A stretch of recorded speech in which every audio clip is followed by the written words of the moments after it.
Jess from rjafmakes and welcome back to my channel. If you're new to my channel, I'm Becky. I've been sewing for 29 years and I've been pattern designing for the last 4 years or so and producing patterns for the last 2.5 years. Now these bags here are probably why you've actually come over to the video. This is the start of the sew along for making these bags here. These two bags are the on the go bags. Now the latest pattern, which is probably the reason why you're actually on this watching this video, is 2 bag sizes in one pattern. So you've got the small, which is your everyday bag, and then you've got your large bag, which is for basically going to college, university, school.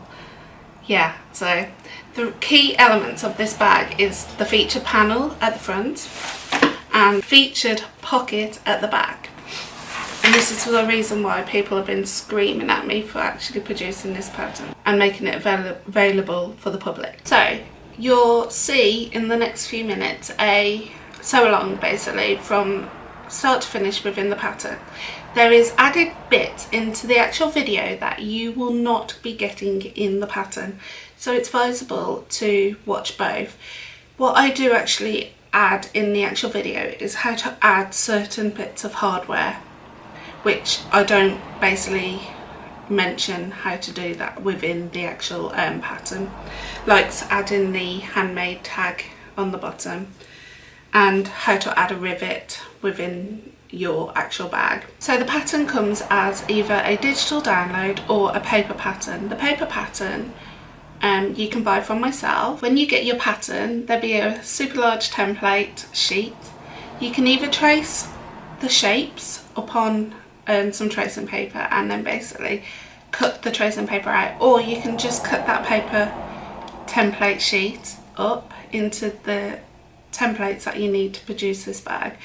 Now if you're cutting, you need to cut on the outside of the black line of each template. Now also this pattern also comes as a digital download. Now with the digital download it's slightly different because everybody's only got an A4 printer. So what you need to do is go into your printer settings and select 100% or actual size before you actually print. And then I would only advise you to print the one template that has actually got the little square in one of the corners. Print that page out, and once you've printed it out, lay it on the table and put your quilter's rule over the top to make sure that square measures 1 inch. If that square does not measure 1 inch, you need to go back into your printer settings to readjust to make sure it's either 100% printing out or actual size. Once you've identified that 1 inch actually measures 1 inch, then go ahead, print out the whole pattern and the templates, and you'll notice with the digital download you'll need to stick together several parts of the templates together. This will then produce the large templates that you need to be able to produce the cutting out parts for the bag. If you have any questions, please drop in the comments below, or within the pattern there is ways of contacting me. There is also a Facebook group, rjafmakes Sewing Pattern Support Group, over on Facebook, and basically my admin and myself will answer any questions that you may have, or even if people have made it and they might have come across any problems. But I don't think you should have any problems. These are really roomy bags. So the first one is the large one. It's got a featured slip pocket on the outside which has got a magnetic snap, a featured panel, and a detachable shoulder strap, so if you only want it as a crossbody bag. You don't even have to actually make this the shoulder strap if you don't want to. You can just have it as a crossbody bag, or you can just have it as the other way around, just a shoulder bag and not make the crossbody bag. Also, it's a large compartment inside, and there is 2 pockets, a zip pocket and a slip pocket. This is ideal for taking to university or to college or even to school with your workbooks. or even just going shopping with one. It's got a wide bottom as well, so I have a wide bottom too. Right, and then the small one is exactly the same construction, just obviously a lot smaller. People were asking for this bag when I first produced the large bag over on the TV channel that I used to work on, and basically people were saying it's great, but it's great for only shopping or going to university or college or school. So they wanted an everyday size, so that's why you're getting the second size within the pattern. So if you're new to my channel and you like this video, please give me a thumbs up, and if you want to carry on seeing more videos but from myself on tutorials on how to make bags or any form of sewing, please click the subscribe button down below, and there is a bell next to it. Click the bell and that will notify you whenever a new video is appeared on my channel. Thanks ever so much for watching and enjoy the sew along. Bye! Hi guys, so the things that you will need to do is, if you have brought the pattern as a paper pattern, all you need to do is cut out on the actual black line, and your pattern pieces should be the right size.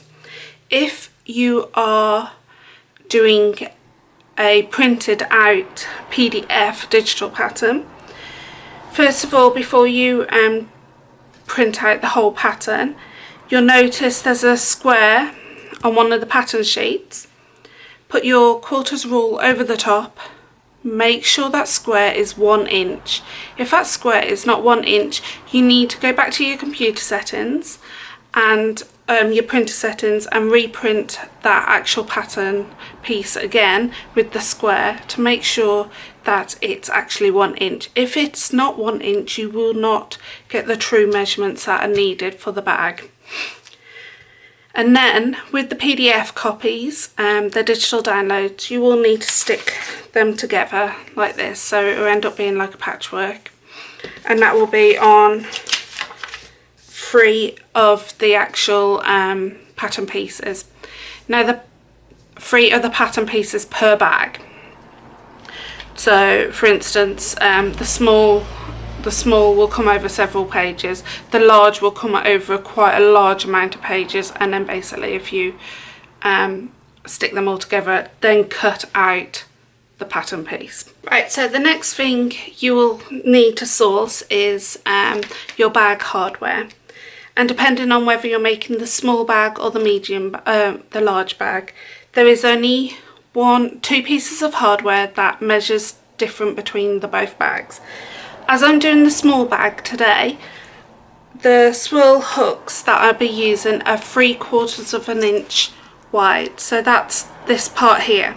If you're making the large bag, you'll need 1 inch wide one, and then the other parts are exactly the same on both bags apart from the zip. So you'll need a zip end, which looks like this, which neatens off the zip. A magnetic snap. This is optional, a handmade tag. This is by Emma Line Bags. 2 1-inch rectangle rings and 1 strap slider. Then on the large bag you will need a number 5 zip, which is 18 inches long, and on the small bag you'll need a 14-inch number 5 zip, which is 14 inches long. You'll also need for both bags an inside zip, which is a number 3, and that's a size 8 as well. Okay, some basic things for your machine. In today's video I will be using a walking foot on my machine. That just basically helps with any bulk that I've got going through the machine.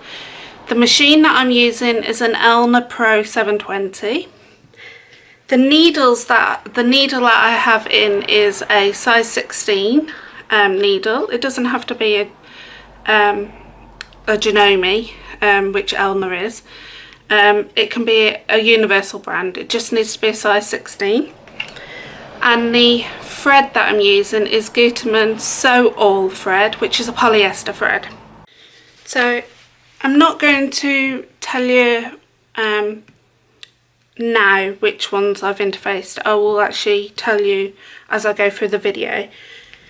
But in the bag today I will be using quarters cotton and mirrored PU leather. That's one reason why I'm using a size 16 needle. Plus the main stabiliser that I will be using is foam stabiliser, and size 16 needles will easily go through the foam stabiliser with a walking foot on your machine. Right, so we're now going to make the front outer bag. So the front outer bag, you'll need a B and a C piece, an A piece and a D piece. Okay, so all of these pieces have been interfaced with medium woven interfacing. And I've used Tula Pink, the raccoon one, for the my key feature panel at the front. Now you can use one of my panels that I sell as pre-orders every so often, and this bag is designed around those panels. Okay, so we're going to take the A piece and the B piece, and we're going to pop those right sides together, matching up this long side, and we're going to pin that into place. Then we're going to get the C piece and match it up to this long side, right sides together. Now we're going to take this to the sewing machine and stitch 1 centimetre or 3/8 of an inch away from the edge. Then we're going to take it to the iron and press those seams open. So I've now sewn those together and pressed the seam to the B and C sides and pressed it open. We're now going to go to the sewing machine and top stitch on the B and C side close to the panel 1/8 of an inch away down both edges. So that's 1/8 of an inch away on these sides. Right, so now we have top stitched down both of those sides. We're going to take the pattern piece D and pop this, the longest side, to the long side at the bottom of this panel here, and we're going to pop those right sides together. Then you're going to take this to your sewing machine and sew along this one edge 1 centimetre seam allowance or 3/8 of an inch. So I've actually gone one step further. I made sure my seam was pointing towards the bottom piece on the back, and then I've gone across and top stitched all the way along. So that's your front panel, near enough finished, but we need to make it more stabilised, and we are going to add the foam stabiliser. So with your foam stabiliser, you cut the piece larger than what you actually need, and you pop your panel wrong side facing down onto your foam and spread it out. And then what we're going to do is just pop a few pins in the top part. If you've used woven fabric on the bottom part, you can pop pins in this part, but because we haven't used because we've used PU, which is faux leather, I'm going to just run a bit of quilter's tape just around about here. So I'm just going to pop some pins in the top part first.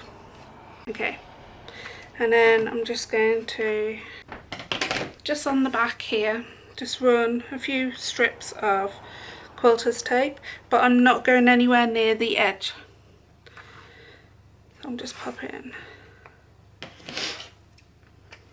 So I've got this gap here. I'm just going to do a bit further down as well.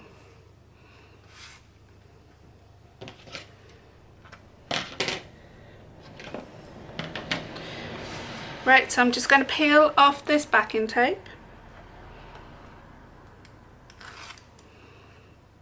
on both pieces, and then I'm just going to spread this evenly out so it sticks into place. It's not permanently stuck, but it's going to be stuck while I base stitch this into place onto the foam. Right, so the next thing we're going to do is go to our sewing machine using a long stitch length, 4.5 to 5mm stitch length. We're going to sew all the way around, 1/4 inch from the edge all the way around this actual panel, and then I'll meet you back at the table. Now we have base stitched all the way around, 1/4 inch away, and that's all the way around including this part here. We now need to trim back this foam, but we need to trim it back further than the actual panel, so we're going to trim it back to the sewn based stitch line. So the way I do that is flip the panel over,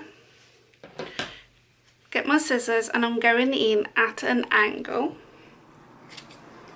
like so, and I'm cutting as close as I can to that sewn line like that. And basically what happens is that leaves the actual fabric free within that 1/4 inch. I'm just going to go all the way around doing that. I'm going to now add the handmade tag. So I'm just going to get the handmade part out, and I want to put it in the centre on the bottom panel. So the way I do that is I first get the washer that comes with the actual handmade metal tag, and I measure it. So between the two holes there is 1.5 inches. So I'm going to fold this in half like so, and just give it a good finger press here. So at least then I have a good kind of centre mark. Then I'm going to measure down. I'm going to measure down 1/2 inch. Then I'm going to pop my washer so it's equal distance. So that will be the 1.5 inches.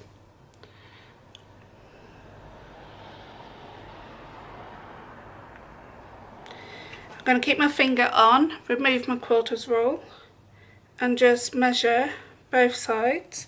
So that's 7 1/4 on that side to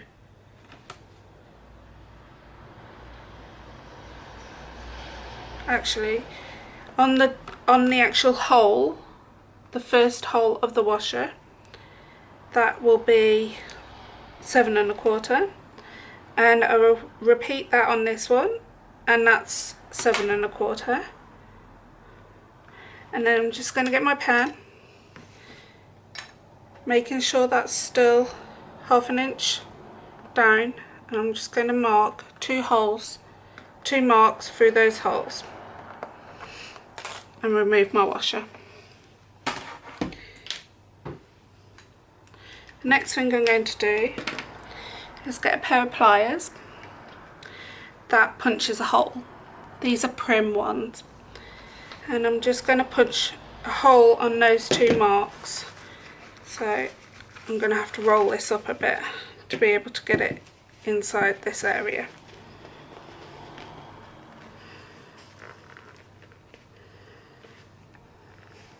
Like so.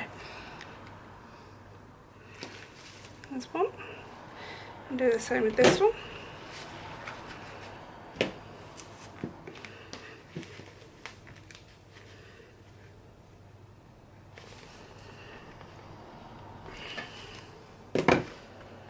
Right. Then I'm going to get my handmade part and just pop that through. Now those holes haven't actually come all the way through, so I'm just going to help those by just getting my scissors in and poking a hole through on the other side. So you'll see just 2 holes generating slowly there. I'm going to pop this on, like so, and I'm going to start off by just popping the washer on top of that one piece there, and pop the screw in and just slightly screw that on, like so. I'm just going to twist that washer off and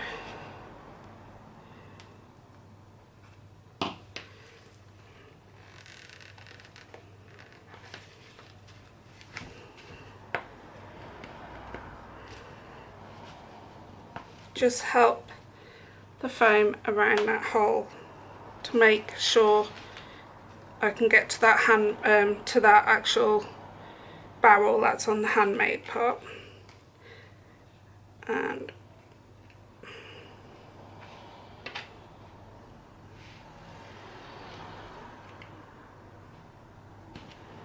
pop that screw in. I'm not going to tighten those up yet, I'm just going to make sure that is straight. So now I'm just going to flip that back over and tighten those screws up. And now I have the handmade tag in. So we're going to make the back panel now of the outer bag. So you're going to need another 2 pieces. You're going to need 1 C and 1 B piece, 1 A piece, then you've got your out slip pocket, then you've got a D piece, and then you've got the out slip pocket binding. So first of all we're going to work on adding the magnetic snap to the slip pocket.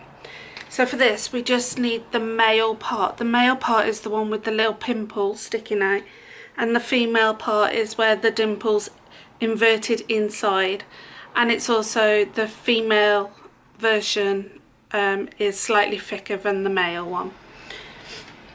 Okay, so we're going to get the outer slip pocket first. I'm going to pop these pieces to one side for a minute.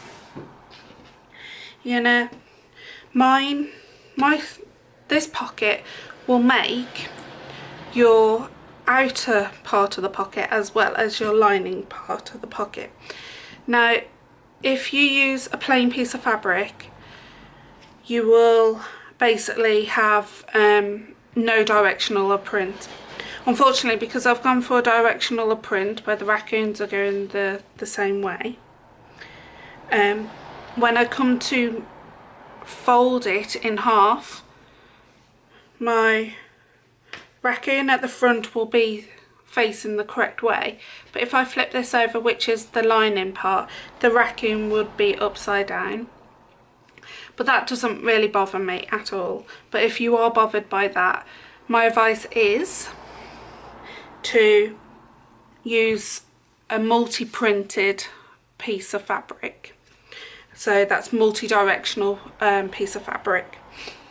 Right, so the next thing we need to do is fold it in half, so that's short side to short side, and give it a good finger press or a press with the iron. Then we're going to open this up and then we're going to fold it in half lengthwise. So that's matching up the 2 long sides. And you don't have to finger press all the way down, but we're just going to finger press in the centre area. Right. So I've got quite 2 dominant creases here. Now that should be 3 inches and a half from this side into the centre, and that's where the centre crease is going horizontal. If I just make a mark there, as you can see. Right, from that mark I'm going to measure down 1.5 inches. So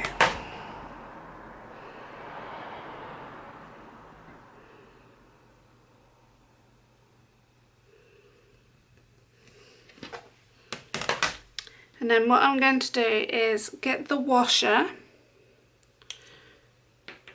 from one of the parts of the magnetic snap, and we're going to pop this inner circle on top of that second mark that I've just made. And you're going to make it center, and then the two lines that were opposite that mark, so opposite that circle, either side, we are going to pop marks onto the fabric. Right, then what we're going to do is pop this to one side for the moment. So the next thing you're going to do is get your bias, the binding for the top of the actual slip pocket. Now if you're using woven fabric for this, I'm using PU. If you're using woven, you can press this, but because I'm using PU, I can't take this to the iron. So I'm going to have to draw my lines on and use basing tape to actually stick this into place. From the bottom edge, long edge, we are going to measure up 1 inch. And I'm going to just draw a line across. Okay, like so. Then I'm going to get my basting tape and run some tape along both sides of that line, all the way across, like so. Right, so we're going to, so you've got a wider side and a shorter side. The wider side, we're going to take this basting tape off, peel off the backing, shall I say, and then we're going to bring this long side up to where that drawn line is. Okay, and stick it into place, like so. Now on that folded edge, we're going to run another piece of basting tape along that edge.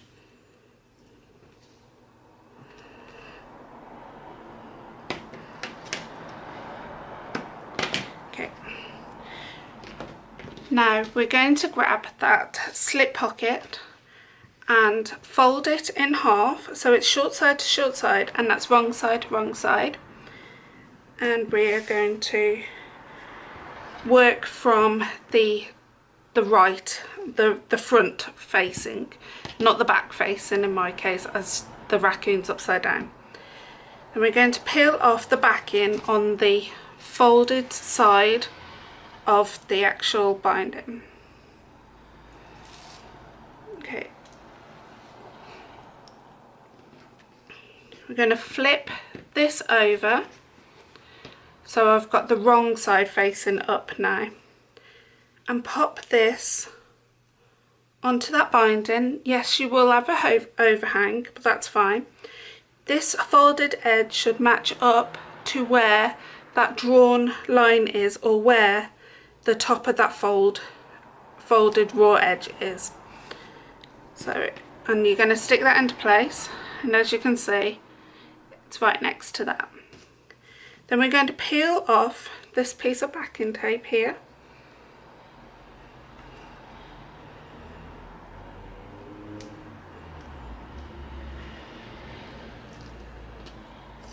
Like so. And then we're going to bring this part over to the lining side and stick it into place. Now you might need some clips for this part, so I'm just going to get some clips.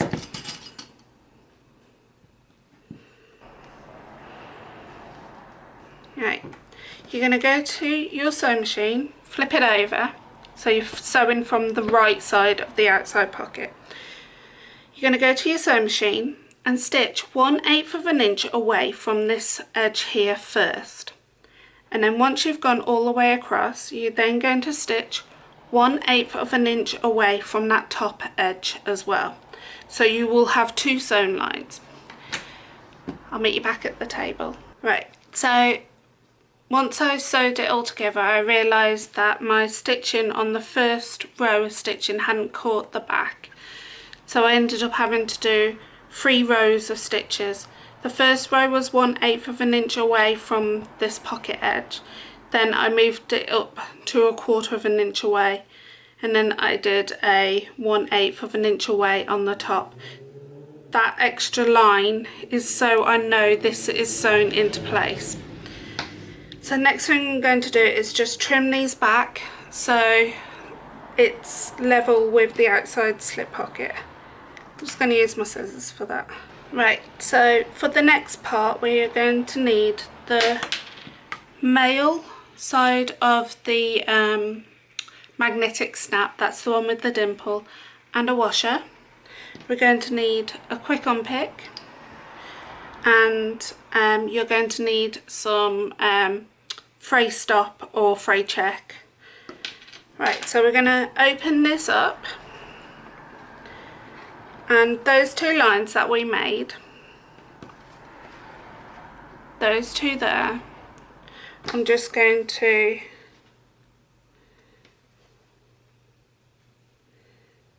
put my quick unpick and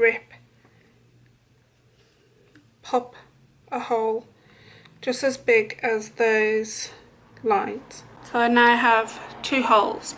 I'm going to get some fray check and just pop some on those holes.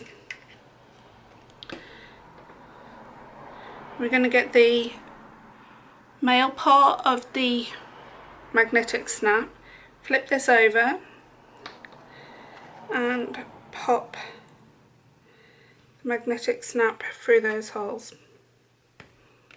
like so. And we're going to pop the washer over the top and push those prongs into the centre, like so. So as you can see, it's pushed into the centre.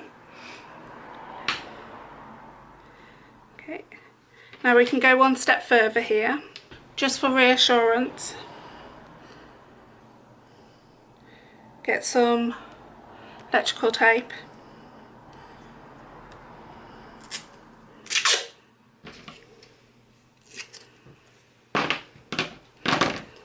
and just pop that over the top. That will stop any the washer or the prongs ripping this part. The next thing we're going to get is the A piece of the back panel. We're going to fold this in half, so that's long side to long side, and just give that a finger press all the way down. Then we're going to open this up. Then on the small one, you're going to measure down 3 inches and 3/8. On the large pattern, you need to revert back to the pattern in step 7. In step 7 of making the back panel, and that will give you the measurement what to measure down on the large bag. So you're going to measure down 3 inches and 3/8 and make a mark. So that's there. So I've popped a mark, and then like we did before, we're going to get the washer from the female side of the snap, pop the centre hole of the washer over the mark that we've just made, and draw 2 lines. Okay.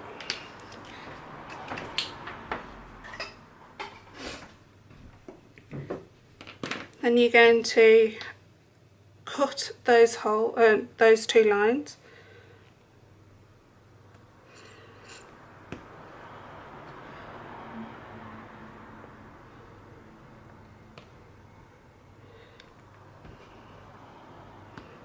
Right, like so. Then we're just going to get some fray stop. Just pop a bit on to stop it from fraying. Then we're going to get the female part of the snap, pop that through the holes,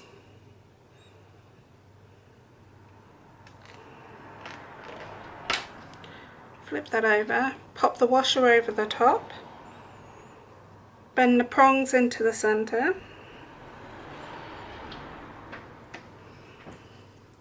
and then we're just going to add a bit of washi tape over the top, bit of electrical tape over the top.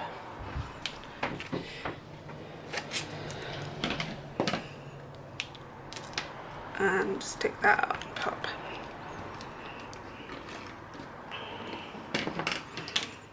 Right, I'm going to flip that back, right side facing up.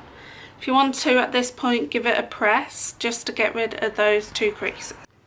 Right, so the next thing we're going to do is pop the slip pocket on top of the pattern piece A piece, and we're going to pop the two magnets together and click it into place.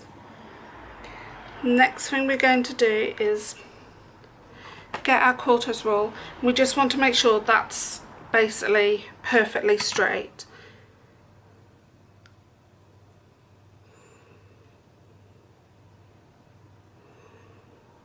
Yep. And then I'm just going to clip down those two sides.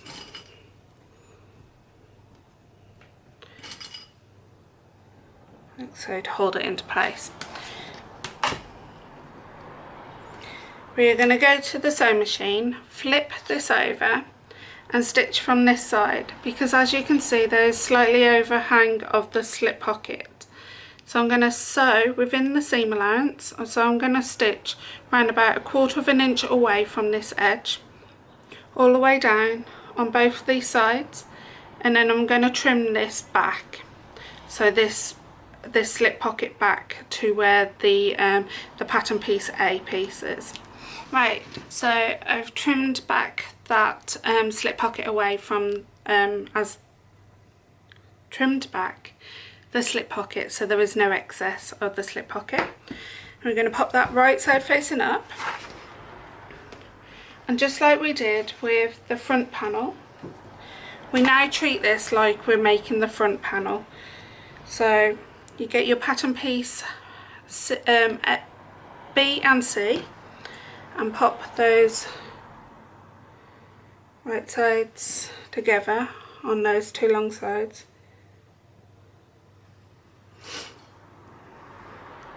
Clip them into place. You're going to go to your sewing machine and stitch 1 centimetre away from the edge, or 3/8 of an inch away from the edge. Then we're going to press these open just like we did on the last one, and then top stitch down 1/8 of an inch away, and then I'll meet you back at the table. Okay, now you've sewn these outer side panels, the A and the B's, the C and the B onto the A, which has got the slip pocket attached. You need to attach, like we did on the front panel, the D piece. So we're going to flip that right side facing up, so it's right side to right side, clip it into place.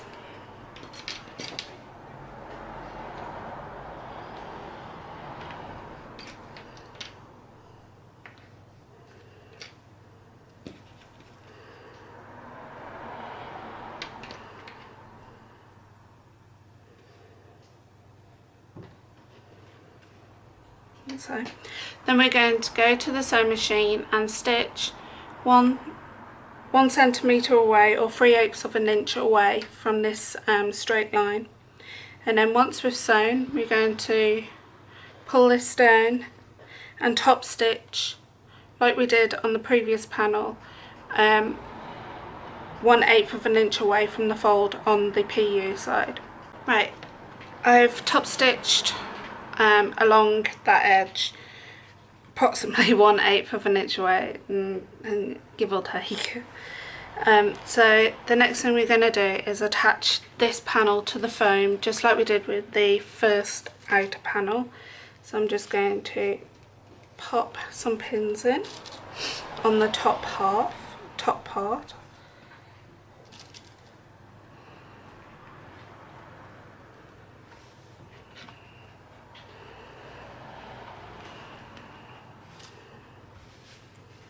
spreading it out as we go.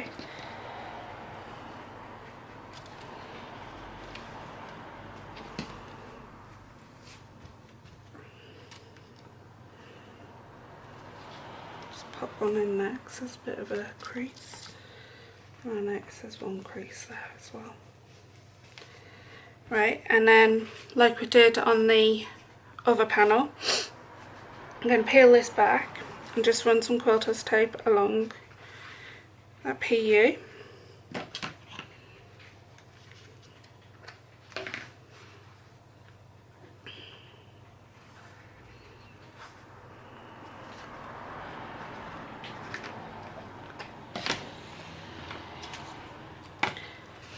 And then we're just going to pull that backing tape off both of those pieces.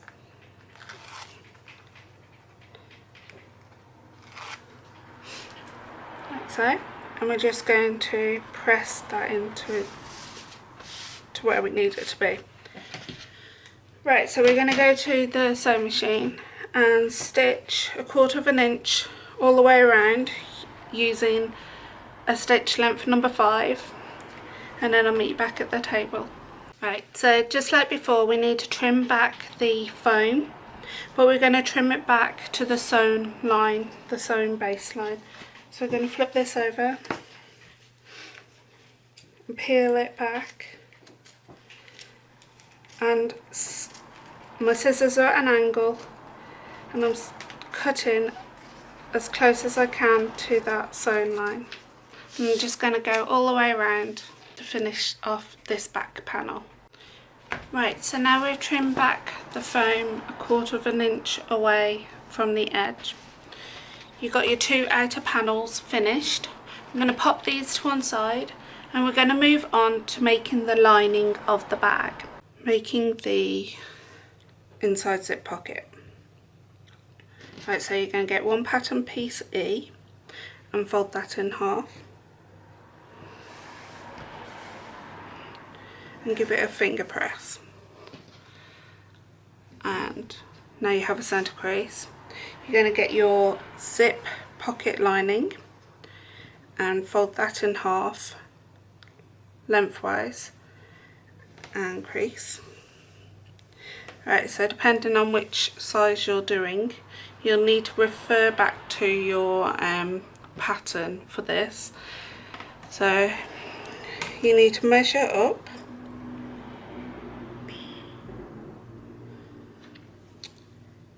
on the pattern piece E, and then with your zip pocket lining, right side facing down, match up that crease, that centre crease, and making sure one shorter end is right next to the quilter's roll. You're going to just pop a few pins at the top to stop it from moving.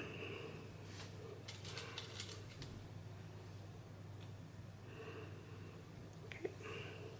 And then you need to refer back to your pattern for this step. Depending on what size, you need to measure from this edge of this pocket lining up.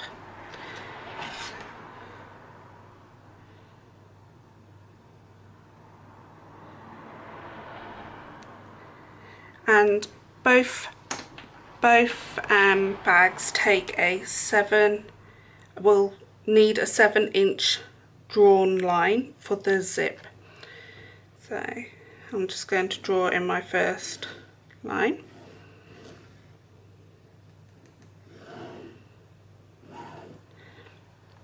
Then I'm going to measure up 3/8 of an inch and draw another 7-inch horizontal line. Then the next thing I'm going to do is match up those 2 lines at the end. So I now have a rectangle letterbox. Then the next thing I'm going to do is measure up from the bottom line approximately 1/8 and draw a centre line.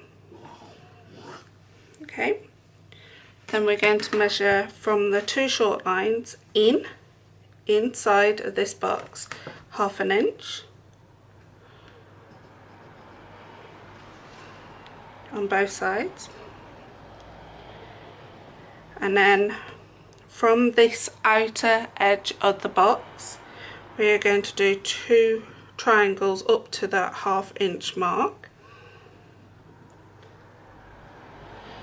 And I'm just going to pop a pin here as well, stop it from the lining from moving around. We're going to go to the sewing machine and stitch on the outer rectangle, and we're not going to sew anywhere in the middle of this rectangle. So this is what you should have, and we're going to sew around the outer edge, making sure you reverse your stitch at the start and at the end. Right, so now I've sewn all the way around that centre line. We're just going to snip a hole so we can manage just to get our scissors in.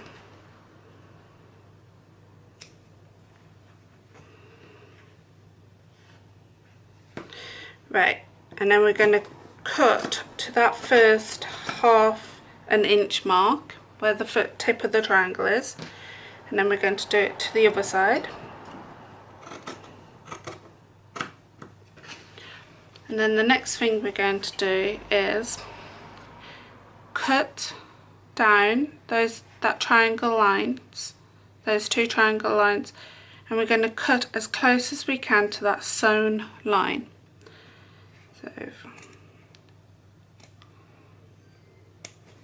without going through your stitches, so we just don't want to cut the stitches. You can do that for both triangles.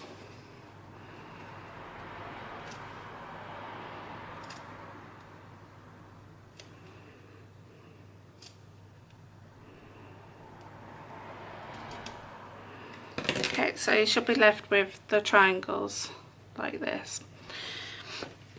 Then what we're going to do next is get both of the top and the bottom of that lining and feed it through to the back of the pattern piece E. Just give it a little finger press to start it off. So you're going to go to your iron now and give this a really good press on the front side, so no creases appear, and you don't want to see any of the pocket lining.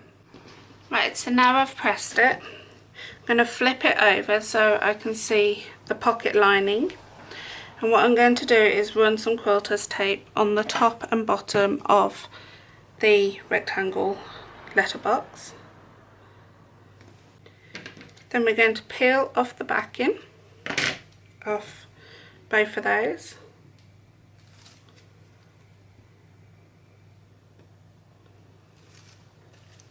Then we're going to get the 8-inch zip, inside zip. Just make sure it works, because there's nothing worse than putting a zip in that doesn't actually zip. Then we're going to flip the panel over so the lining, pocket lining's the wrong facing down, and we're going to line that zip in that box with the zip pull within that box area. We're just going to stick that down. So the next thing we're going to do is go to our sewing machine and stitch 1/8 of an inch away from the edge of this box all the way around, and making sure you reverse your stitches. I like to start and finish on this bottom hand corner here, because when you open up the bag, once it's finished, no one will see that part of the corner. Right, so now I've stitched all the way around, I'm going to flip this panel over and just trim back the zip here so it's not in the way for the next step. Okay, so the next thing we're going to do is close this complete zip pocket up. So we're going to get the top short edge and match that up to the bottom short edge of the pocket lining. Now you're going to flip this over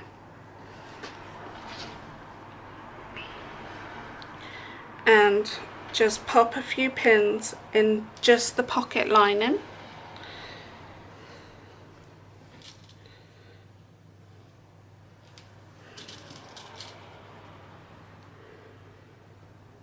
Then you're going to go to your sewing machine and stitch down this one side here on the pocket lining, not touching this main bag lining.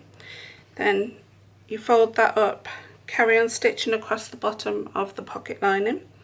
Then you fold this part up and then you stitch down or up this part of the pocket lining. Okay, now that's all sewn together, we're going to take this to the iron, just give it a really good press and pop it to one side, and then we'll move on to the inside slip pocket. Okay, moving on to the inside slip pocket, you'll need your slip pocket lining piece and your other pattern piece E lining piece.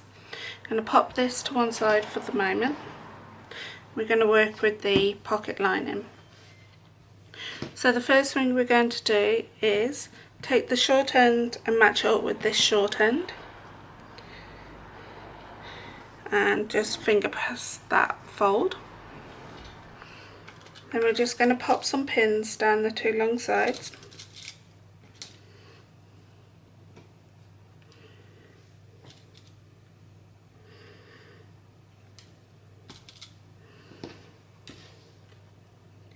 Then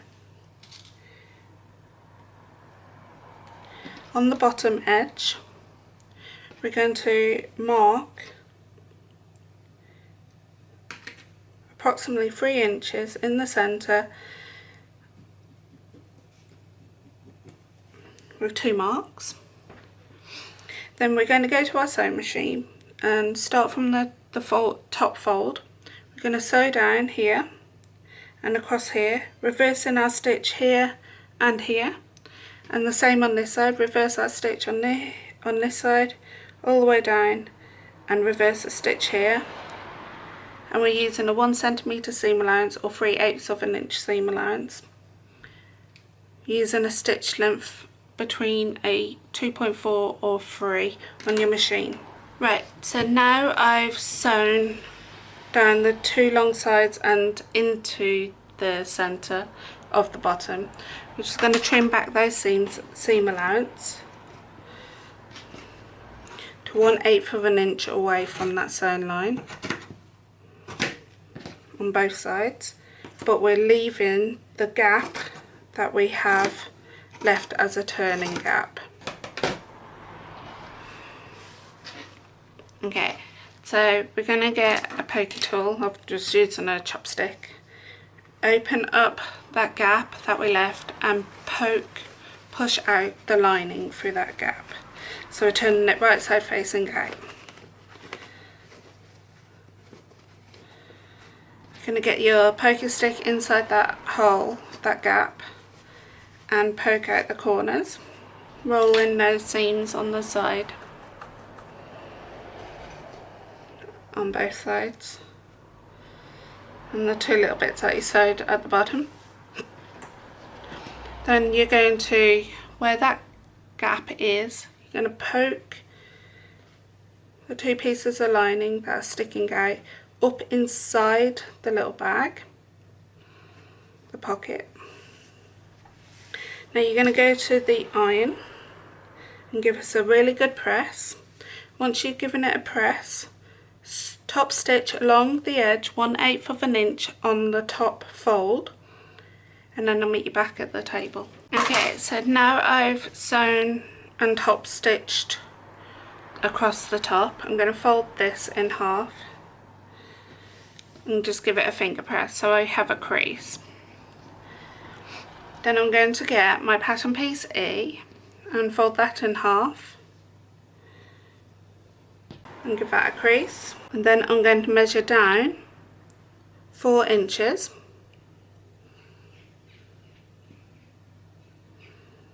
and pop the slip pocket, buttoning up the slip pocket top right next to the quilter's rule, and I'm going to just pop some pins in down the two sides.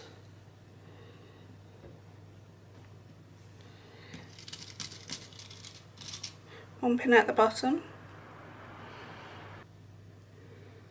Okay, and the next thing, if you're like me and have a woven label, I'm going to fold it in half and just pop that in there.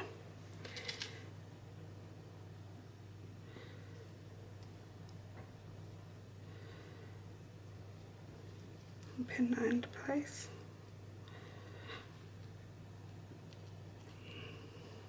Okay, then I'm going to go to my sewing machine and stitch down 1/8 of an inch away down the two long sides and at the bottom. We're not going to sew across this top pocket because then you won't be able to get anything down inside it.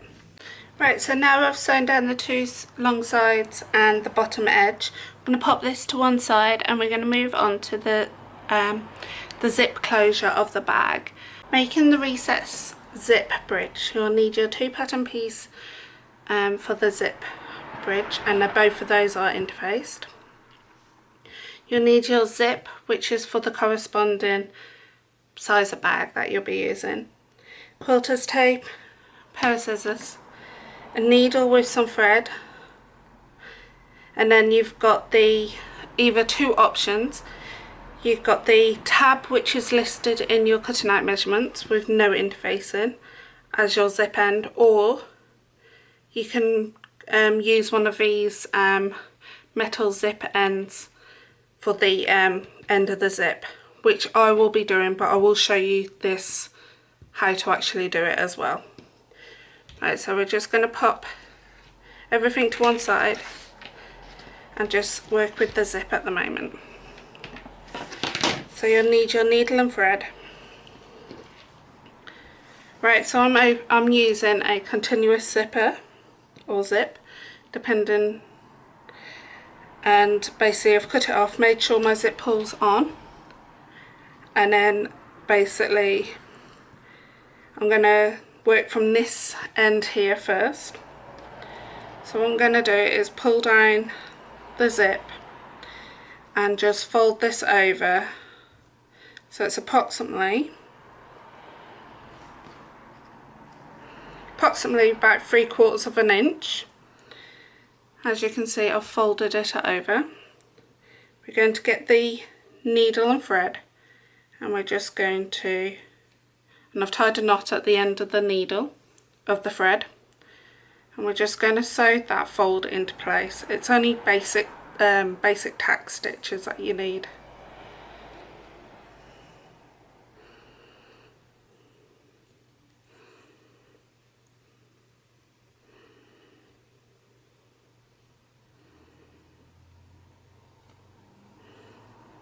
Okay, I've done about 5 stitches there. I'm just going to tie a knot off at the end.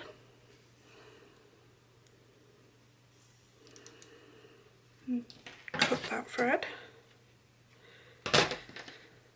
Tie another knot on the end of the thread.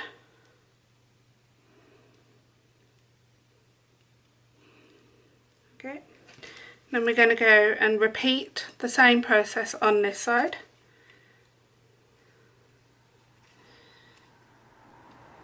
So approximately 3/4 of an inch. The way you can do it is just eyeball where the backwards L is on this side, on that side, and fold that tab. So basically you're after a T shape with your zip, and then we're just going to stitch that into place. So we're just sewing 5 stitches. Don't have to be neat because this will be all hidden anyway, and it doesn't matter what colour thread you actually end up using. Alright, so I've done enough there. I'm just going to go and flip this over and tie a knot.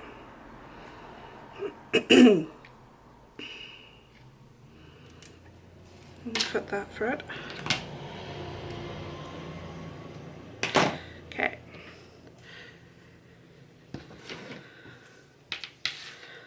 So the next thing we're going to do is work out what zip end we're going to be using. So if I just show you how to do the zip tab that is in the cutting out measurements first. So you fold it in half, matching up the two short ends, and then open that back up. Then we're going to fold those two long ends into the centre, like so.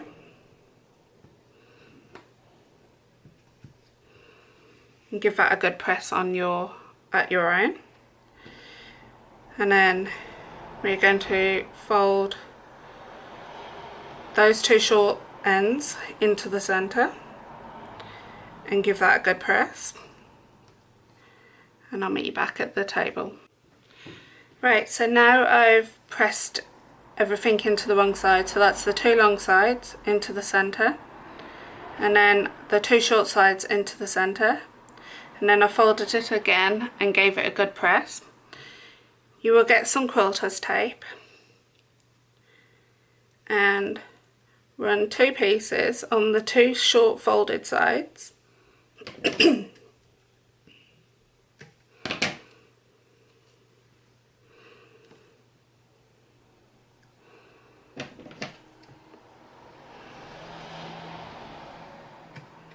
Like so. You'll peel the backing of the one, then you will lay that down and then pop the zip about about half an inch into the centre over that fold and stick that into place. You'll then peel off the backing tape and fold that bit over and stick that into place, and then you'll top stitch a square all the way around to hold that into place. I'm not going to do that for this one. I'm going to show you how to do the metal finish. So the metal finish, you'll need your zip end and one of these small micro screws. Okay,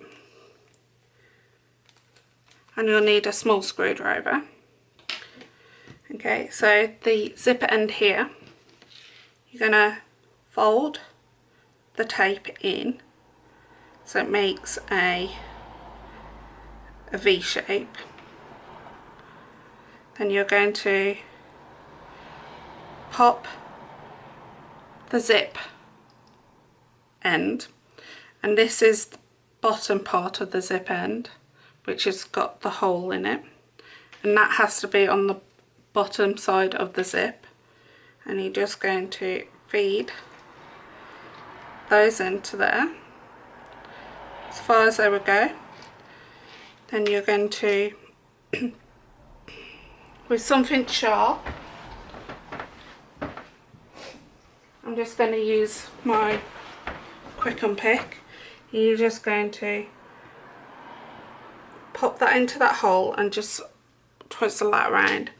That will just make sure then the screw that we're going to put in will stay into place. And we're just going to screw that down.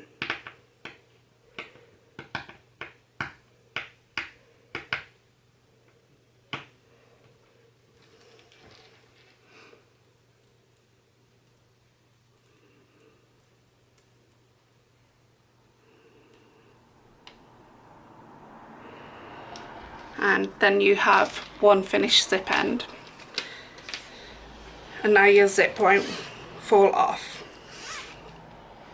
So the next thing we are going to do is move on to the zip recess. Right, for the zip recess bridge part, you'll need your two pieces of fabric, which is interfaced. So turn them wrong side facing up. The two short ends, we need to bring in and fold into this, into the wrong side, 1/4 inch on all 4 short sides, and we're going to need to give those a really good press. Right, so I've pressed it in 1/4 inch on the wrong side, and I've gone one step further on this one. So what I ended up doing was, you fold it in half, so long side to long side on the wrong side, and give that a good press. Then you open that up, and the 2 long sides into the wrong side, into the centre, and give that a good press.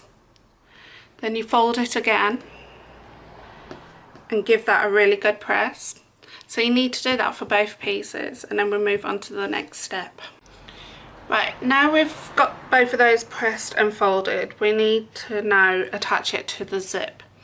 So using basting tape, I'm taking one of the bridge pieces. We're going to measure in 1/4 inch from the short side. So we're going to open up the bridge so it's wrong side facing up, and you can see that centre crease, that centre gap where the crease is. We're going to measure in 1/4 inch and just mark. So you've got a mark. We are now going to run quilter's tape along the fold of the actual bridge, along this one edge, going over that mark. Okay.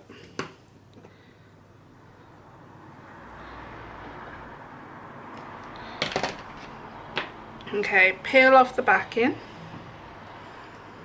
like so.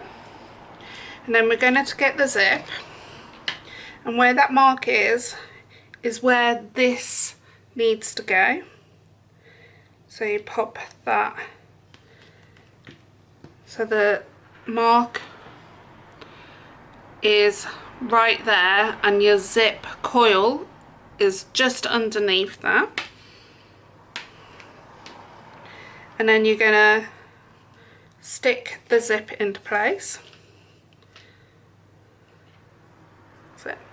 And then we're going to run on this edge of the zip bridge some more quilter's tape.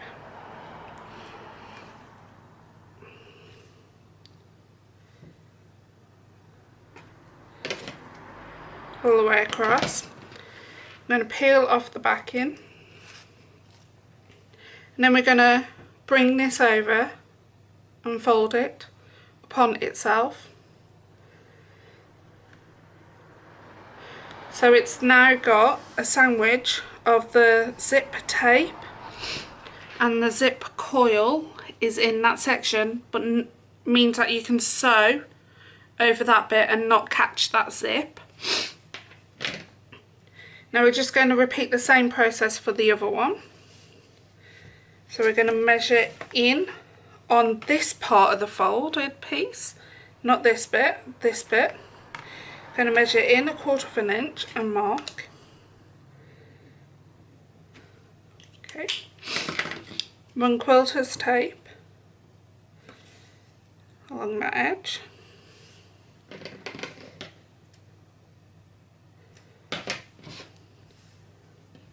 Peel off the backing of the tape, and then obviously we're going to work on this side of the zip. And stick that just underneath that mark, and then stick the zip into place. And then once again we're just going to run some quilter's tape along this side of the folded edge now.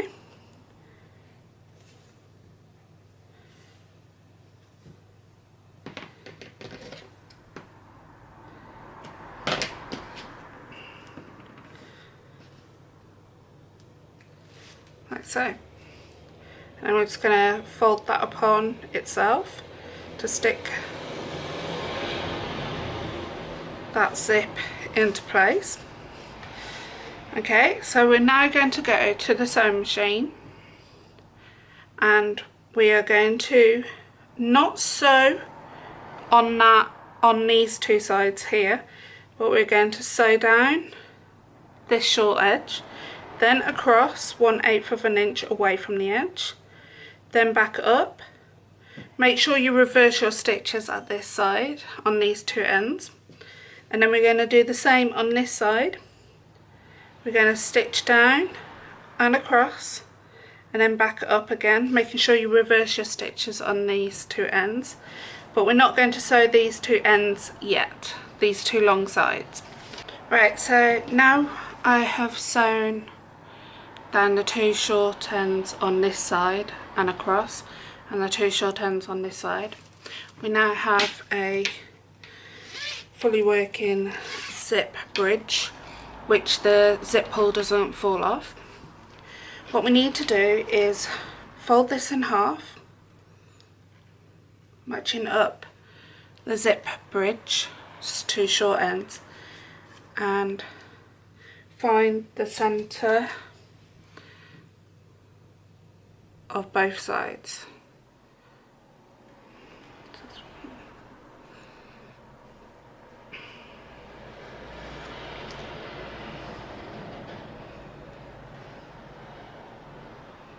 And just pop some pins in.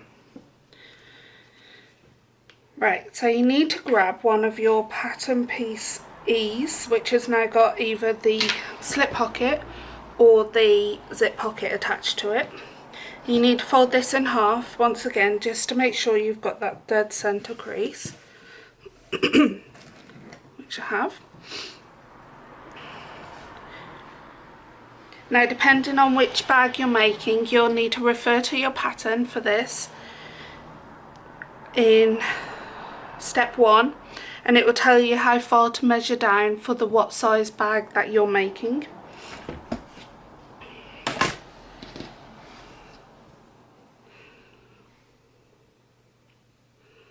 So I've put my rule in as far as down as it needs to be. And you've got to work out whether you want your zip to open left or right.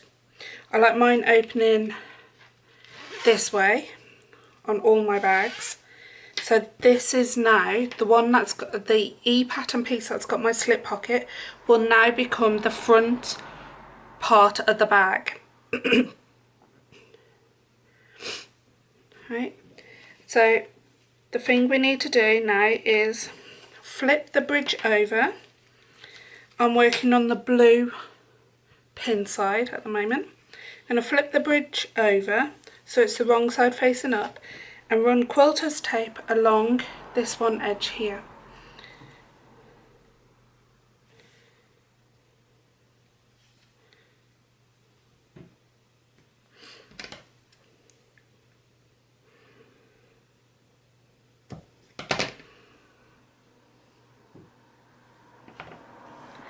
I'm going to peel off that backing and flip it right side facing up, so that where that blue pin is my centre, and the number 6 on my quarters rule is where the centre crease is. So I'm just going to line up my centre of my bridge to the centre of the pattern piece E and stick that into place. I'm going to remove that blue pin. I'm now going to take this to my sewing machine, keeping this one pin still attached to that bridge, and I'm going to sew across this edge 1/8 of an inch away from the folded bridge edge, and then I'm going to sew another line 1/4 of an inch away, so I will have 2 sewn lines, and then I'll meet you back at the table.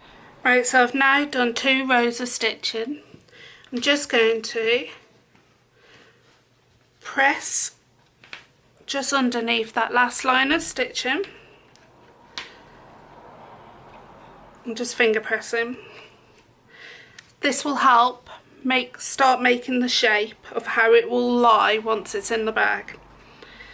Okay, Right, so next thing we need to do is grab the other pattern piece E-piece, find the centre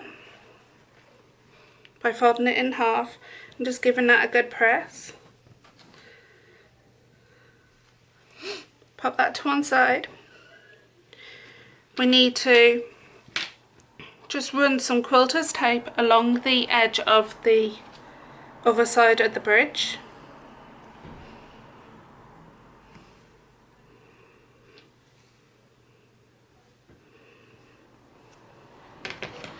Right, so now we've run some quilter's tape along the other side of the bridge. We're going to get the pattern piece E piece with the zip pocket and just measure down that measurement that is listed within your pattern instructions. So I've lined my crease to my centre of my rule and making sure my rule is straight. Then I'm going to get the pattern piece that's already got the zip bridge on and open up that zip. Flip this over so it's right side to right side, the two lining pieces. And then we're just going to peel off the backing tape off the zip bridge and line up the centre of the zip bridge to the centre of that pattern piece E piece and stick that bridge into place. And just like we did before, go over to the sewing machine and sew two sewn lines, one at 1/8 and one at 1/4 of an inch away. Right, so now I've sewn the zip bridge to both pieces. We need now to clip down the two sides, matching up the edges.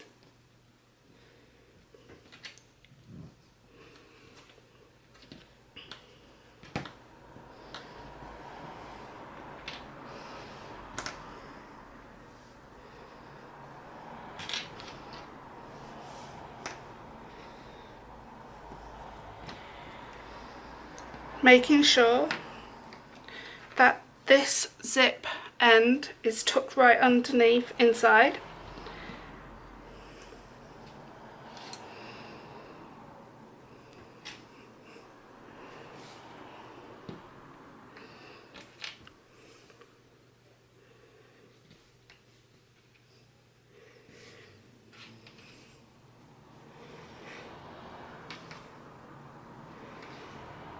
Okay, we also need to close up this bottom edge here.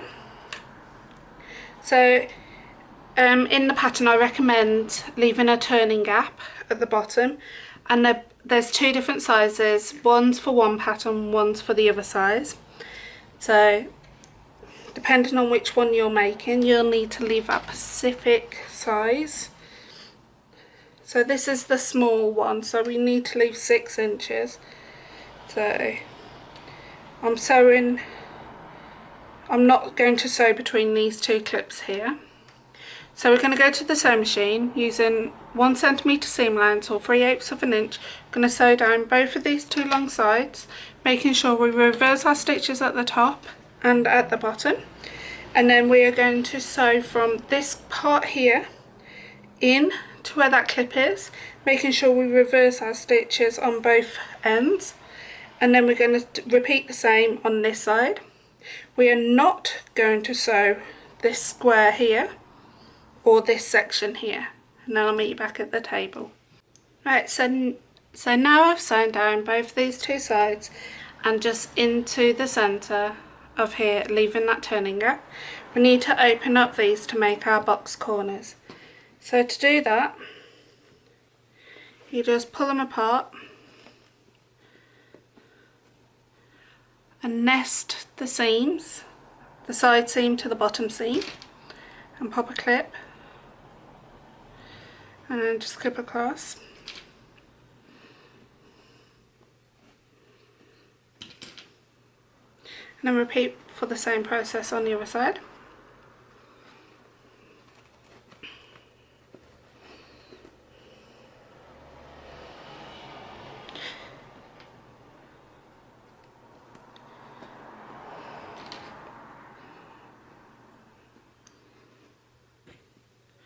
Right, so this tip isn't actually in the actual pattern. I'm just going to open up the zip first to give me a bit more leeway. Right, so we need to sew across here. I say use a centimetre seam allowance, but you might find the actual lining once it's in the bag will be a bit baggy in those corners. So if you sew 1/2 inch away from the edge, that will reduce the bagginess of the lining within the bag, and we do that for both sides. And then we pop this to one side, because then we will move on to the tab rectangle rings. Okay, so we're moving on to making the rectangle ring tabs for the outer bag. So we need to find the centre of the length width. That's 1 inch in, and we're just going to draw a line. I'm going to do that on this one as well.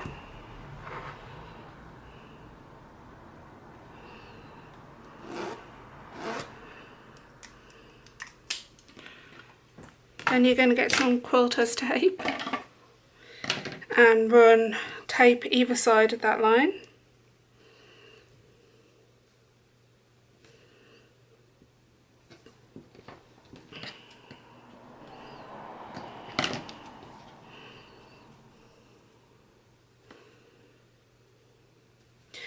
Now, if you've used woven fabric, you would be advised to interface the back. As I've used PU, which is PU faux leather, I have not interfaced the back. I've just left it as is. So in the pattern it does say interface it, but if you've used PU, no need to interface the tabs.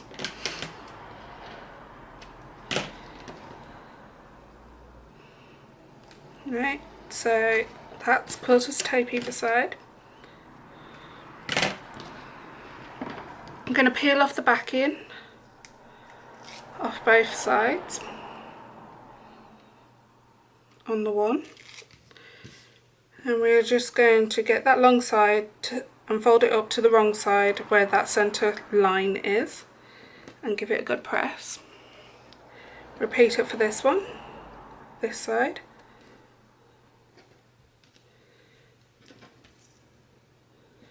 Okay.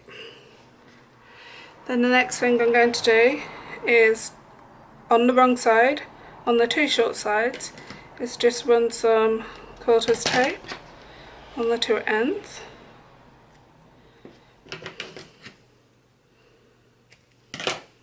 Okay. We're going to get the rectangle ring now and feed that onto the tab. And we're going to feed it down around about 1 inch from the one short end. I'm going to peel off that backing tape and fold it over to the back on the wrong side of the tab and stick that into place. And then we're going to peel this backing tape off, bring that up to where that other short end finishes, and stick that into place. So it should end up with your two raw edges meeting approximately in the middle, and you should have a nice finished part here. We're just going to pop some clips on for now and repeat for the other rectangle ring. Pop those to one side, and we're going to make the outer bag. Right, so we're now going to make the outer bag, taking the two main outer pieces. I'm going to pop those right sides together. Some key areas to match up. That's the 2D sections on the seam on both sides.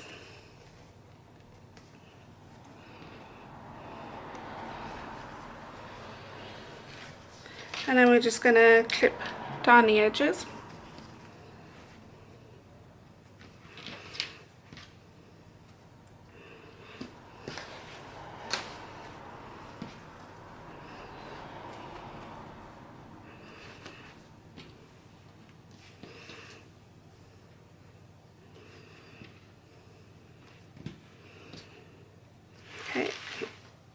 And then we're just going to clip down this edge as well.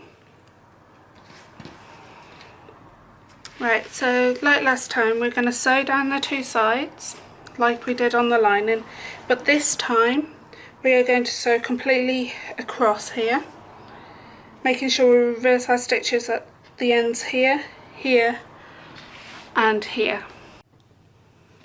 Right, now we're sewing down the two sides and across the bottom. We need to match up and open up this box corner, just like we did on the lining.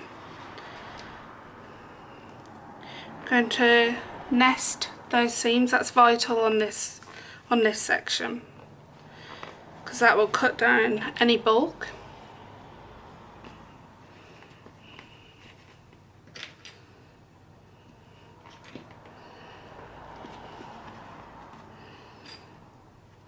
Repeat the same for this one.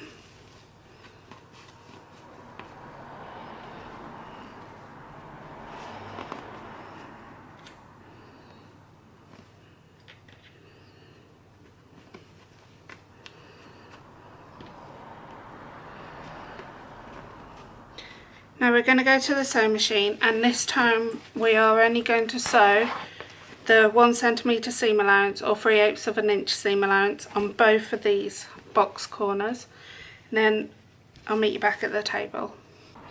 Right, so we've now sewn all the way on the outside and done the boxy corners.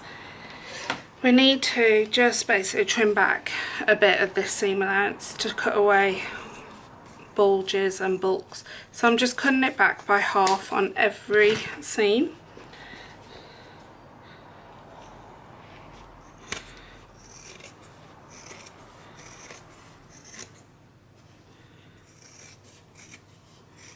I'm just only trimming half the amount off. It's just going to help in the long run.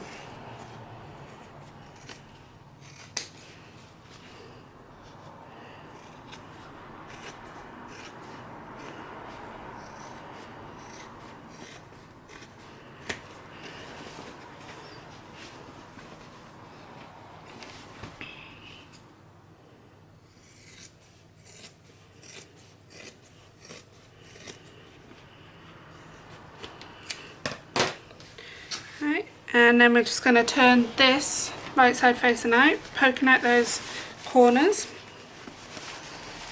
Now don't worry if it gets a bit creased at this point, we will be giving it a press for the final stages. So I'm just poking out those corners.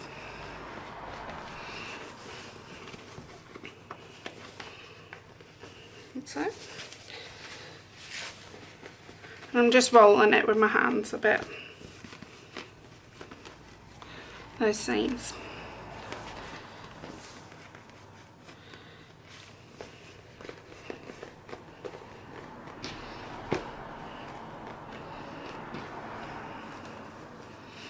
Right, so the next thing we need to do is attach our D-ring tabs.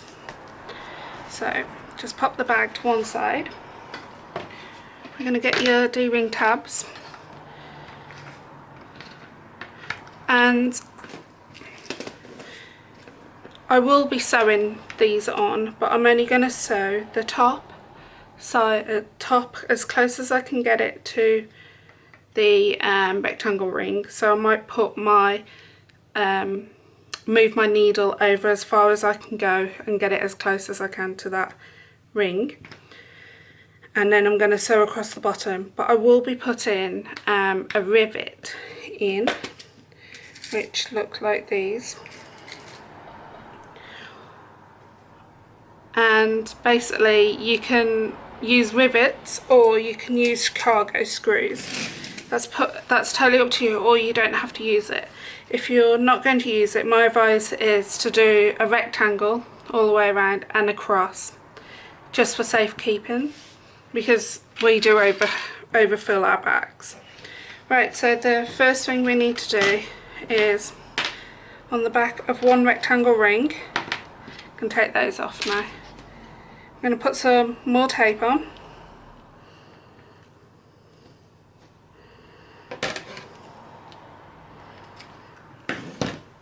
Okay. We're going to get our bag and measure down. Peel off the backing first, sorry. Right. Then we're going to measure down the measurement that it tells you in the book, in the pattern. And stick that into place, making sure it's in the centre.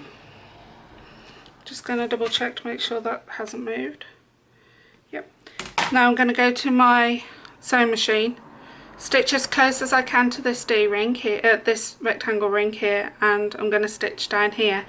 Now, like I said, if you're going to be making this without the rivets or the Chicago screws, you'll need to do a rectangle with a cross in it. Okay, so I've done the ring tabs. I did find turning the bag wrong side facing out and then basically putting it under my machine that way was easier for my machine, because I don't have a free arm on my machine, it's just a flatbed. If you've got a free arm on your machine, you won't need to do this unless you're struggling to get your bag underneath the free arm at the bottom. So turn it inside out, measure down 1 inch and a quarter, and then re-stick this back on, and then just sew your box or your 2 lines. Right, so the next thing I'm going to do, like I said, I'm going to pop some rivets in. Now I'm just wondering whether I'm going to put 2 rivets in or just 1. So this is what I normally do. I just normally get the rivets out and pop them. Yeah, I'm going to get 2 rivets. So got my hole punch, and I'm just going to pop a hole and then pop another hole, hoping they're perfectly straight.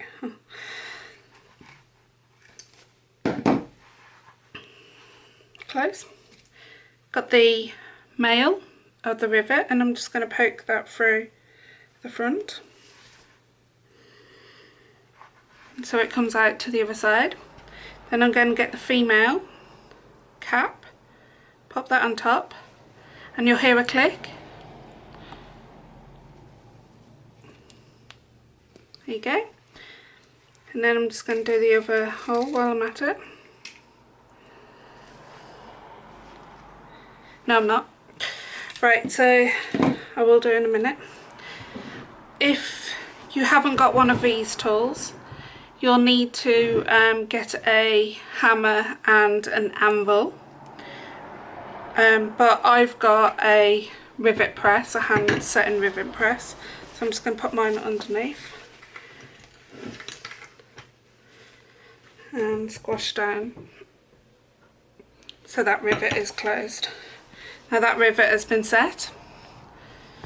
I'm just going to repeat it for the other one.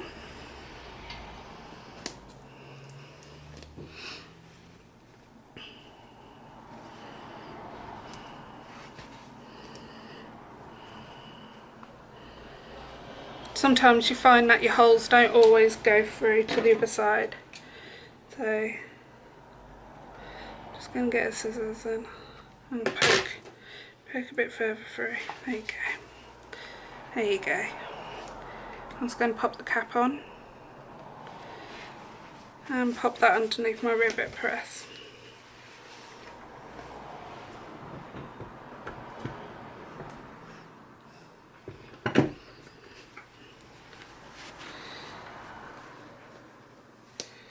They're close to straight. I knew they wouldn't be perfect. Now I'm just going to repeat the same process on this side. Right, so now I've done that, I'm just going to pop the bag right side facing out. Like I said, don't worry about the creases for now. It will get more creased than what it is. Pop out those corners.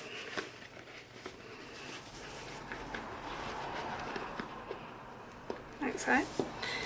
Okay.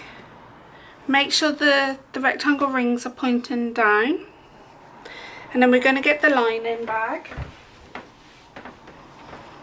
Okay, so this is the front of my bag here, and the lining, I put the slip pocket side as my front. I'm going to get the lining first and just open up those seams, just giving them a good finger press. Okay, making sure the slip pocket matches up to the front of my bag. I'm going to pop the bag, the outer bag, inside the lining, making sure those rectangle rings are pointing down, and we're going to clip all the way around the top, matching up the two side seams to start off with. Just double check to make sure that rectangle ring's pointing down, and open up this seam here.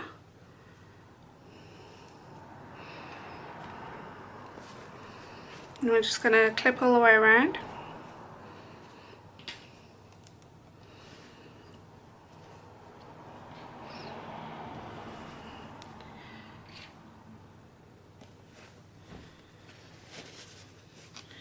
You do have to make sure before you actually put the lining bag on, the exterior bag inside the lining bag, you do need to make sure that that zip is actually undone, or else you won't get the outer bag in. Okay, now we're going to go to our sewing machine and sew all the way around the top, and that's 1 centimetre away from the top, and that's 3/8 of an inch away from the top. And then we'll meet you back at the table. Right, so I've now sewn all the way around. We're going to trim this back by half the amount all the way around.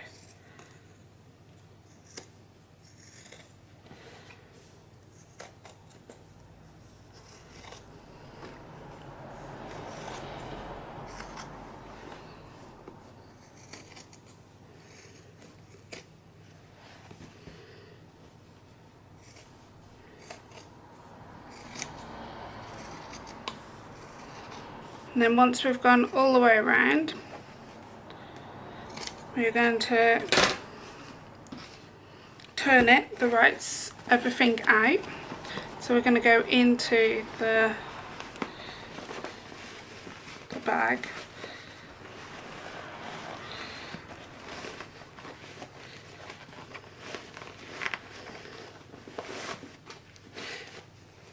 Just pull it little bit by little bit,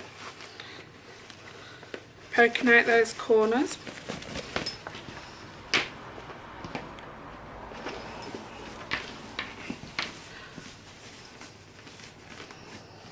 And then poking out the lining corners.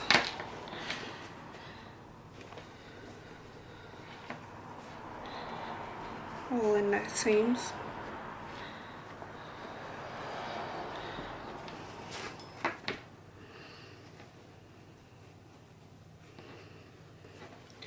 Then you're going to pinch there and then pinch here and push that lining back inside.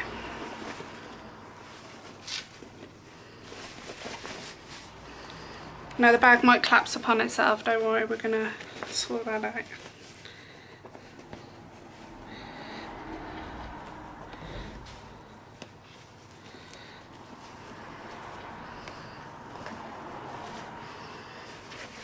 Pushing down that lining as you go, pushing it right into that bag.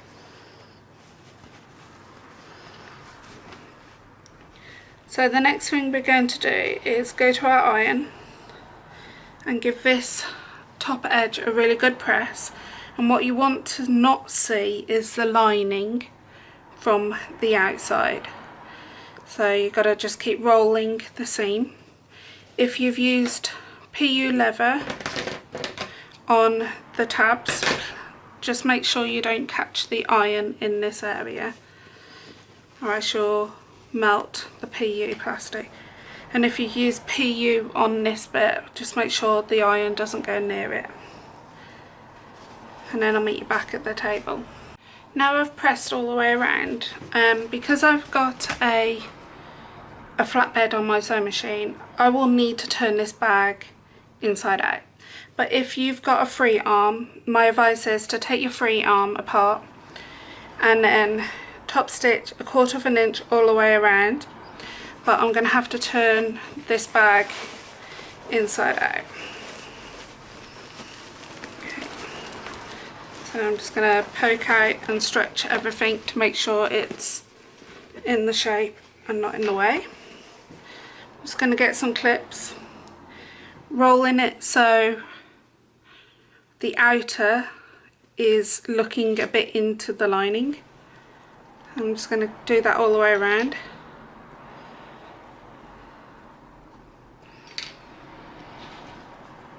And once I've done all of the clipping, I'm going to take it to my table, my sewing machine, and then I'm going to sew from this side.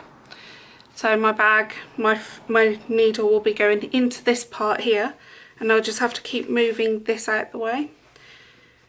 And I'll be sewing 1/4 of an inch away from the edge. When you go round, make sure your T rectangle rings are pushed out the way. Then I'll meet you back at the table. Right, so I've turned it the right side facing out. Then I pulled out the lining and closed up that turning gap at the bottom, and push the lining back inside.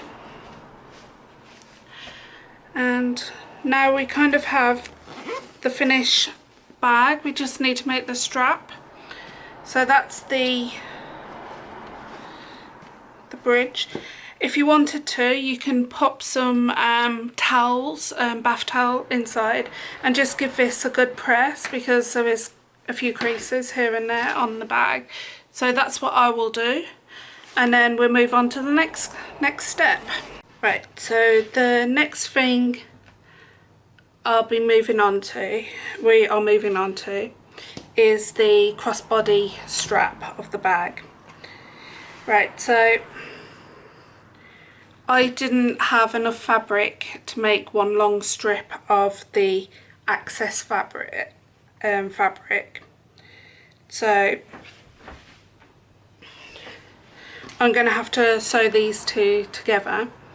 So I'm just going to reduce bulk, is pop them right sides together, but when I'm popping them right sides together, I've got one piece lying at a 45-degree angle and then one piece lying at the 90-degree angle. I'm just going to pop a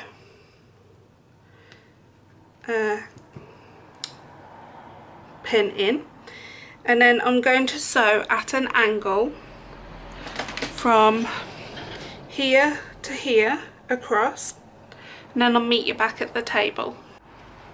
So now I've sewn across, what I'm going to do is trim back this excess 1/4 of an inch away from that sewn line.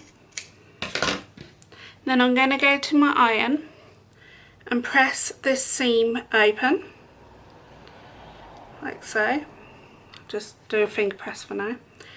And then I'm going to go ahead and press the next few steps. So what you will end up doing is, once you've opened up that seam, this seam here, you will fold this in half, wrong sides together, and press all the way down the whole strip. Then open it up and then press the two long edges to meet in the center and give that a good press. Then I'll meet you back at the table. Right, so now I've pressed the two long sides into the center. I'm going to pop this just to one side for a minute. We're just going to move over to the main part of the strap. And what we're going to do is get a quarters rule.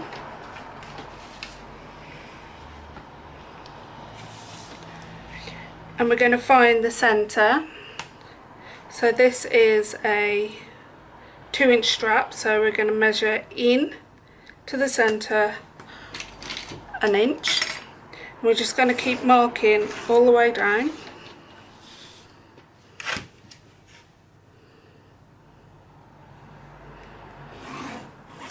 like so.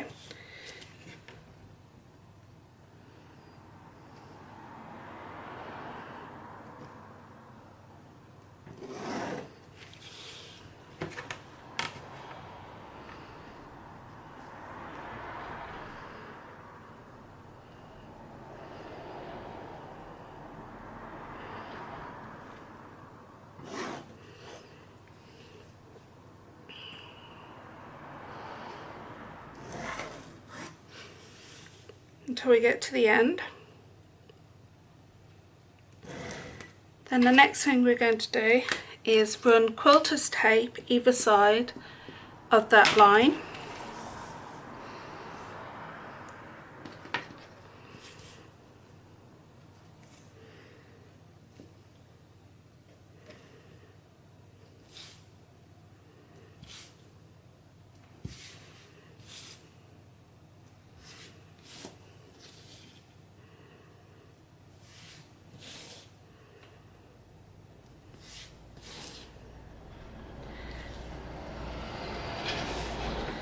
And then we're going to do the same on the other side of that line.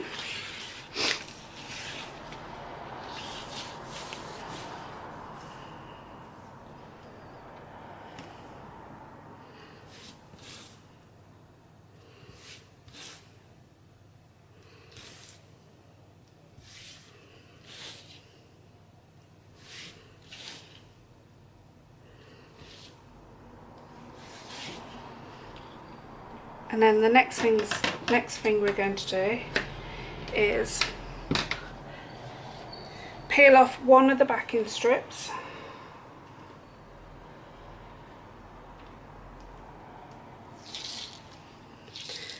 just partly way down. We're going to start bringing the raw edge to the centre on the wrong side. I like to start off around about 8 inches away from the short edge. Then it means that you're getting an even amount. And I'm just sticking that into place. If you find that it comes undone, just pop a few clips every so often.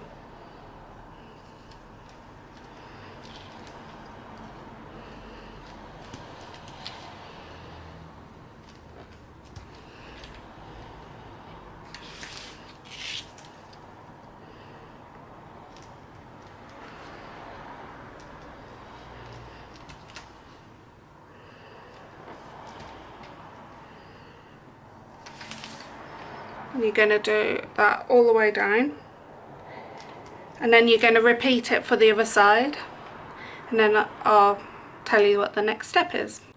Right, so now I've done that all the way across. If it's starting to peel apart, just add a few more clips to it. So I'm just going to add a few more clips.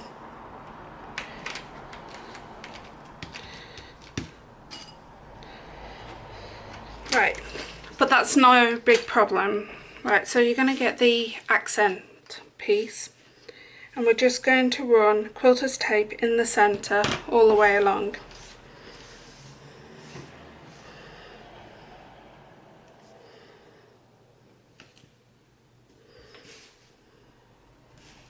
And this will stop the two long sides wanting to pop up.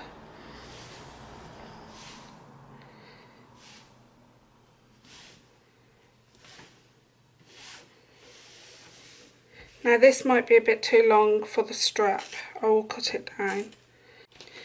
Right, my quilter's tape ran out, so I'm just opened up a new pack. Right, so I'm just going to carry on sticking to the very end.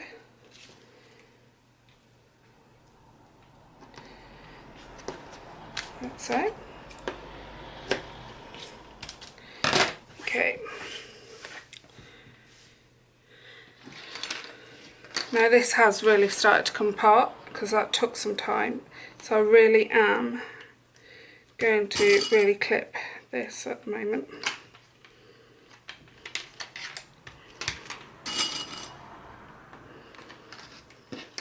So I'll be back in a minute. Right, so I've had to stick extra clips on because this was peeling apart. I'm going to peel off the backing slowly, little bit by little bit, on the accent piece. Probably about 7 or 8 inches at a time. And then on this piece we need to stick this, so we're going to flip it over and stick it.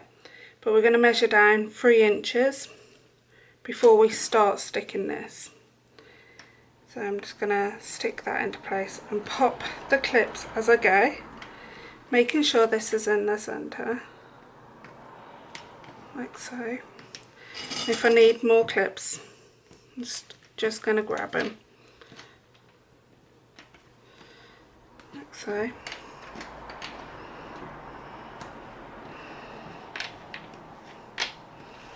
And I'm peeling off the backing of that tape as I go.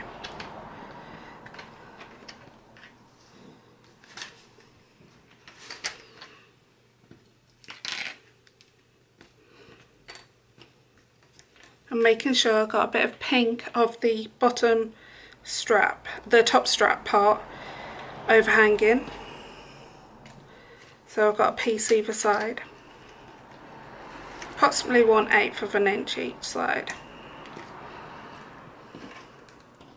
And I'm just going to carry on until I get 3 inches away from this end, this side, and then I'll tell you what happens next. Right, so I've stuck the accent piece on, and I've stopped around about 3 inches away from the end, and I'm just going to trim that bit off and pop that to one side. Right, so the next thing I'm going to do is go to my sewing machine and stitch 1/8 of an inch away on both sides, starting off on the end that has no accent piece, going all the way across on both edges. But I'm going to top stitch from this side because this is the top of my shoulder of my crossbody strap. And then once I've stitched 1/8 of an inch away from both edges, I'm then going to move in and stitch another 2 lines 1/4 of an inch away from the folds on the edges. So I'll end up having 4 sewn lines. Right, I've gone ahead and sewn the strap and done 4 rows of stitches. Right, so this part isn't actually in the pattern, but there is a link on the back of the pattern of how to actually make one of these for any bag that you actually make. The shoulder pads are ideal for if you know you're going to overfill your bag and you don't want it digging into your shoulder. So I've gone ahead and made one. And then the next thing you're going to need is the adjustable slider. And I'm going to be sewing and riveting things into place. So just get a few rivets.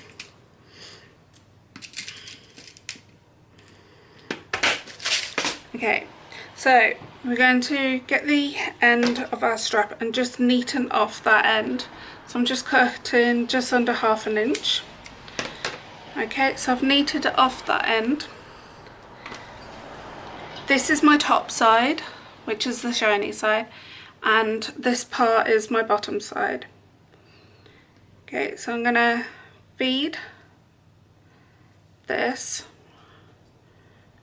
past one side of the bar and feed it over that middle bar so it ends up being like so. I'm pulling it to the point where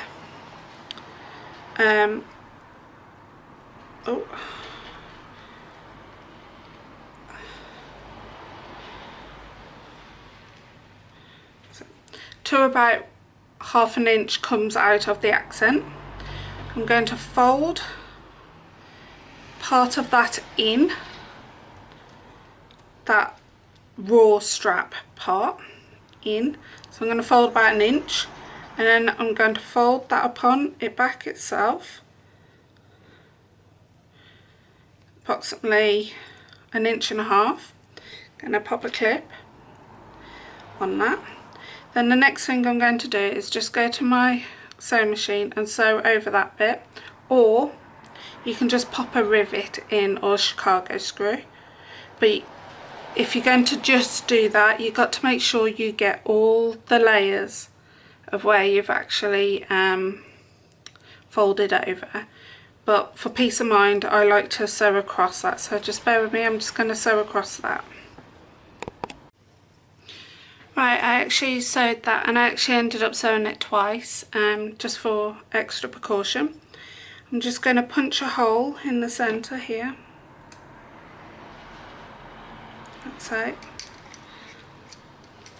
And pop a rivet in it, or Chicago screw.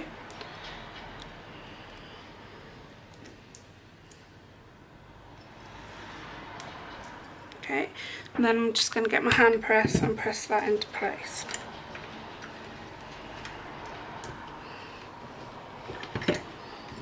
Okay.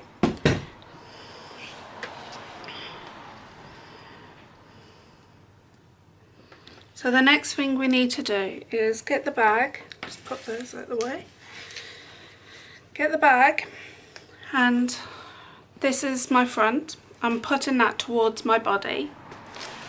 Okay, then obviously this is the top of my strap. This is the top of my strap. So I'm going to feed from the top side of the bag through that part, like so. Then I'm going to go over that bar here with that same end and feed it into the first part of the slider.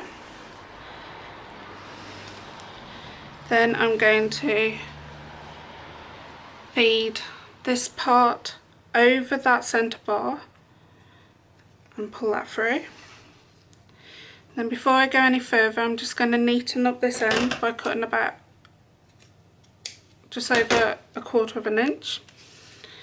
So at the moment we've got this part, so we've got it going through that there and over.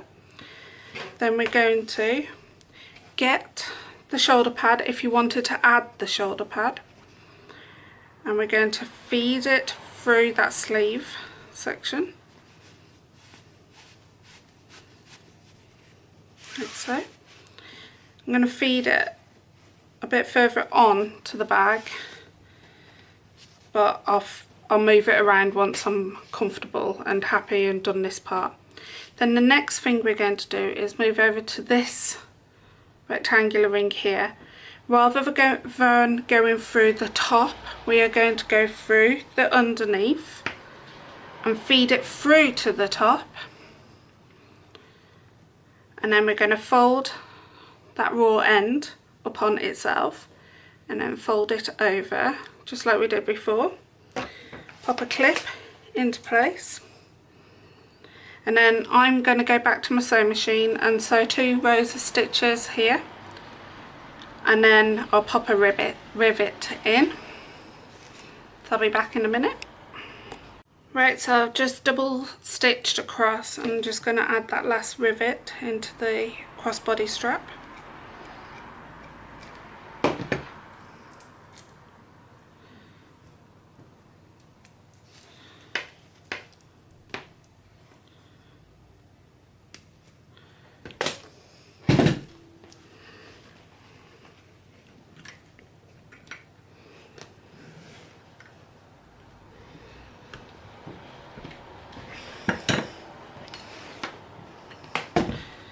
And then we just move that cushion back to where it should be in the centre. Now you can call that finished, this bag, with just having it as a crossbody, Or you can move on to the next step, which I will show you next, on how to do a detachable shoulder strap. Following the instructions that is in the pattern, just like the same process before, a two-toned strap but without the adjuster strap. You can sew across it or pop some rivets on, and this time you're just putting the 2 swirl clasps on, and these swirl clasps are smaller than what is on the larger bag.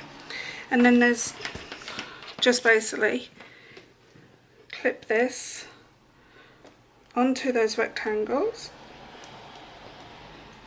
rings, like so. And there you have a shoulder strap or a crossbody bag. So if you're getting tired and your back is aching from using the crossbody bag, you can put it over your shoulder.